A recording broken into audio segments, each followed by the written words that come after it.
Hello everyone, welcome to my channel. Thank you so much for your love and support. जो मेरे channel पे नए हैं please मेरे चैनल को सब्सक्राइब कीजिए, वीडियो अच्छे लगे तो लाइक कीजिए, शेयर कीजिए और अगर आप डिसलाइक भी करते हैं तो प्लीज़ अपना सजेशन ज़रूर दीजिए कि आप उसमें क्या चेंजेस चाहते हैं जिससे कि मैं उसको करेक्ट कर सकूं और जो भी लोग इसको देखेंगे आगे तो वो ज़्यादा से ज़्यादा अच्छा एक मटेरियल उनके पास पहुंच सके। तो स्टूडेंट शुरू करते हैं आज की क्लास। अकाउंट्स एक प्रैक्टिकल सब्जेक्ट है। जैसे आप स्विमिंग सीखना चाहते हैं तो आप स्विमिंग सीखने के लिए आप एक बुक ले आए और उसको पढ़ रहे हैं। एक हफ्ते पढ़ा आपने, 1 वीक हो गया, 1 मंथ हो गया, 1 ईयर तक बुक पढ़ी बट कोई प्रैक्टिकल नहीं किया तो क्या सिर्फ बुक पढ़ने से आप स्विमिंग सीख सकते हैं?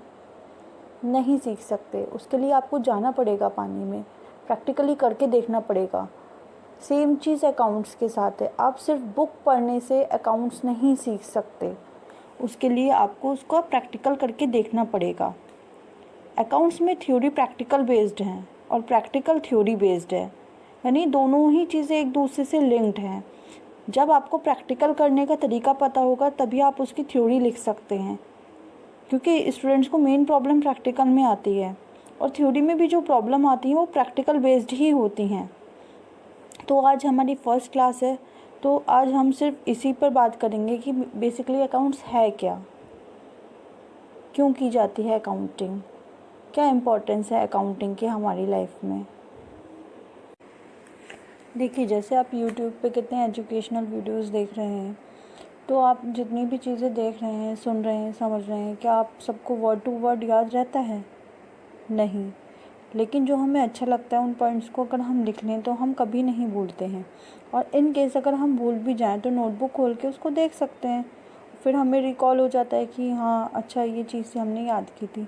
सेम ऐसे ही बिज़नेस में बहुत सारे ट्रांजैक्शंस होते हैं, लेन देन होते हैं। जैसे उसको चीज़ों को ख़रीदना होता है, बेचना होता है, सैलरी देनी होती है, किराया देना होता है, बहुत सारे ऐसे एक्सपेंडिचर होते हैं और हम जो ख़रीदते हैं या बेचते हैं वो उधार में भी करते हैं।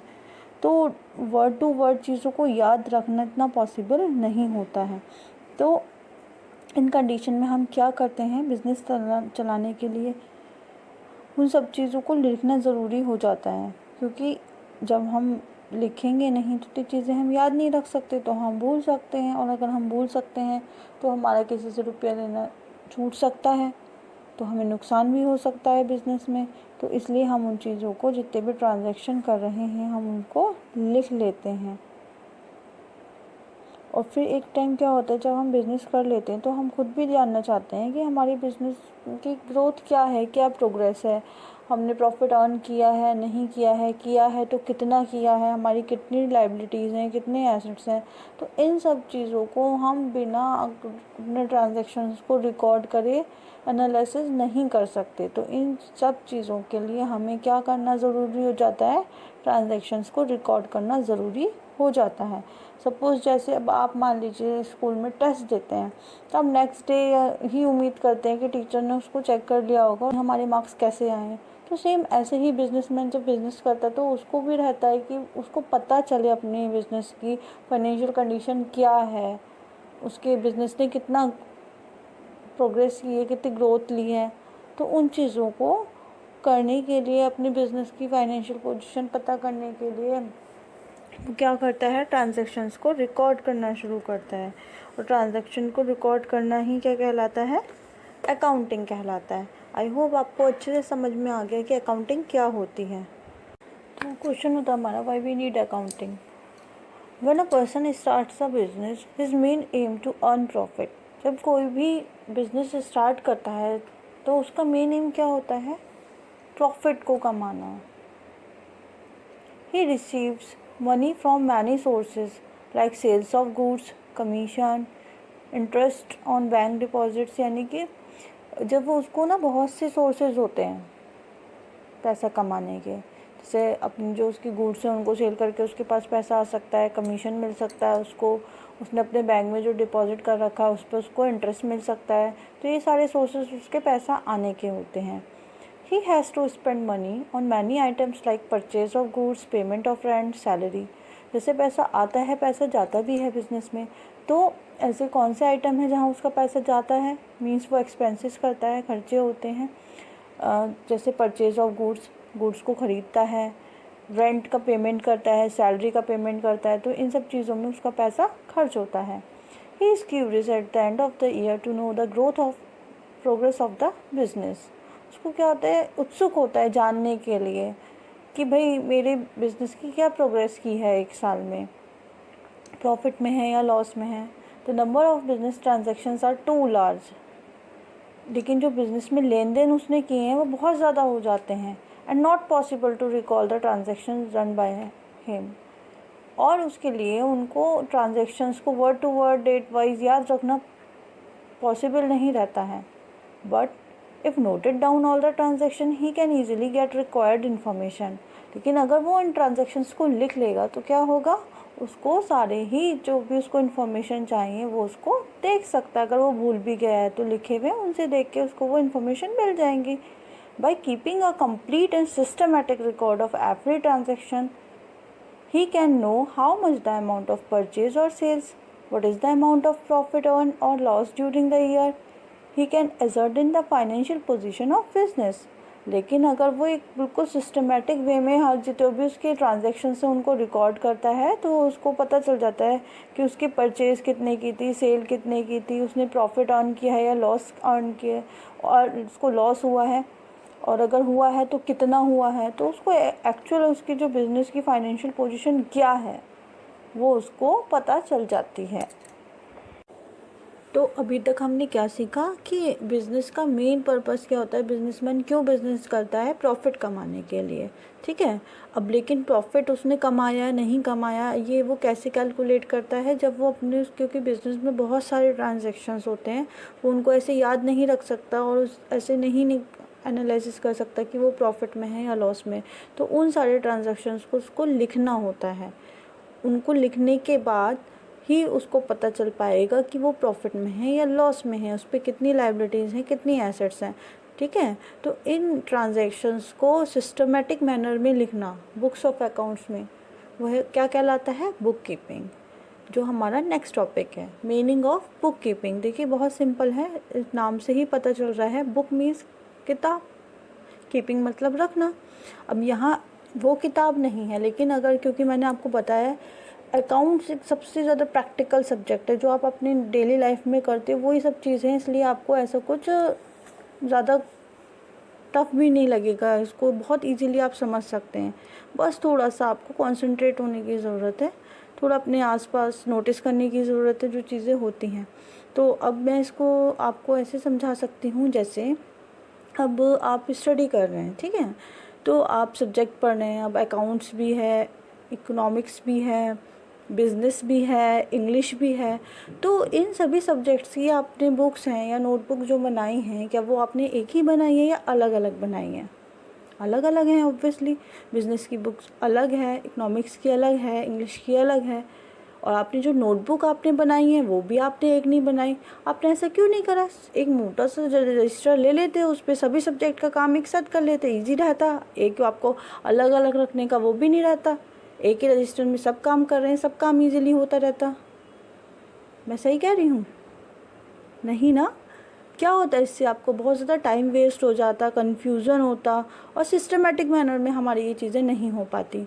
तो उसके लिए हम क्या करते हैं, सब्जेक्ट वाइज अपनी बुक्स रखते हैं, नोटबुक्स रखते हैं, कि हम उसको इजीली, अगर हमें किसी भी टॉपिक में दिक्कत आ रही है, जैसे इंग्लिश में अगर प्रॉब्लम है तो इंग्लिश का निकाल के देखेंगे रजिस्टर, आपको अकाउंट्स में प्रॉब्लम आ रही है तो अकाउंट्स की बुक में देखेंगे। सेम ऐसे ही क्या होता है, बिजनेस में ट्रांजेक्शन्स होते हैं तो उसको हम डिवाइड कर लेते हैं, वो बुक्स ऑफ अकाउंट्स बोलते हैं। तो उसमें हम सिस्टमेटिक मैनर में अपने ट्रांजेक्शन्स को रिकॉर्ड करते जाते हैं, और इसको क्या कहते हैं, बुक कीपिंग, ठीक है। Recording of business transaction in a systematic manner in the books of accounts is called bookkeeping। कि जो भी हमारे बिजनेस ट्रांजैक्शंस है, बिजनेस में लेन देन हो रहे हैं, उनको सिस्टमैटिकली लिखना, ठीक है। किस में लिखना, बुक्स ऑफ अकाउंट्स में लिखना क्या कहलाता है, बुक कीपिंग कहलाता है। It is mainly concern with the maintenance of books of account. Book keeping में मेनली क्या चीज़ आती है, बुक्स ऑफ अकाउंट्स को मेंटेन करना, ठीक है। अब अलग अलग जो हैं उन्होंने अलग अलग डेफिनेशंस दी हैं, उनको भी देख लेते हैं। Definition of book keeping J R. Batliboi ने क्या दी है? Book keeping is an art of recording business dealing in a set of books.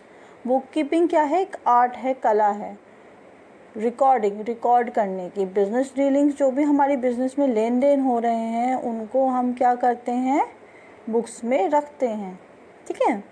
Next है आर.एन. कार्टर, उन्होंने क्या कहा है? Book keeping is the science and an art of recording currently in the books of account all those business transactions that result in the transfer of money or money's worth।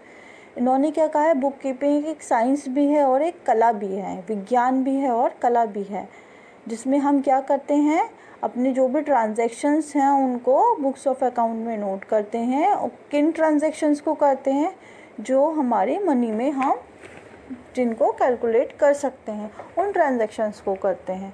ठीक है। तो अब आपको clear हो गया book keeping क्या होता है? बुक कीपिंग होता है जैसे आप अपना वर्क कर रहे हो, हिंदी का वर्क हिंदी की नोटबुक में, इंग्लिश का वर्क इंग्लिश की नोटबुक में, अकाउंट्स का वर्क अकाउंट्स की नोटबुक में, इकोनॉमिक्स का इकोनॉमिक्स में। सेम ऐसे ही बिजनेस में बहुत सारे ट्रांजैक्शंस होते हैं, तो उनको हम क्या करते हैं? डिफरेंट जो बुक्स ऑफ अकाउंट्स हैं उसमें हम रिकॉर्ड करते हैं। तो जो रिकॉर्ड करने का प्रोसीजर है वो बुक कीपिंग कहलाता है। आई होप आपको बुक कीपिंग अच्छे से समझ आ गया। Book keeping includes the following activities: identification, measuring, recording, classifying. Identification of financial transactions among the various transactions, measuring the identified transaction in term of money, recording these transactions in journal and classifying them into journal। Book keeping में हमारी ये activities include होती हैं: identification, measuring, recording, classifying. इसको एक trick से आप याद कर सकते हो, IMRC। I identification, M measuring, R recording, C classifying. तो आपको इजी पड़ेगा याद करना, IMRC, है ना। तो इसमें क्या मैंने आपको बताया है कि बुक कीपिंग में हम क्या करते हैं? सबसे पहले आइडेंटिफाई करते हैं, मतलब पहचान करते हैं। देन मेजरिंग, उसको मापते हैं कि वो मनी के टर्म में है या नहीं है। फिर रिकॉर्ड करते हैं जर्नल में, उसके बाद जर्नल से हम उसको लेजर में क्लासिफाई करते हैं। ठीक है।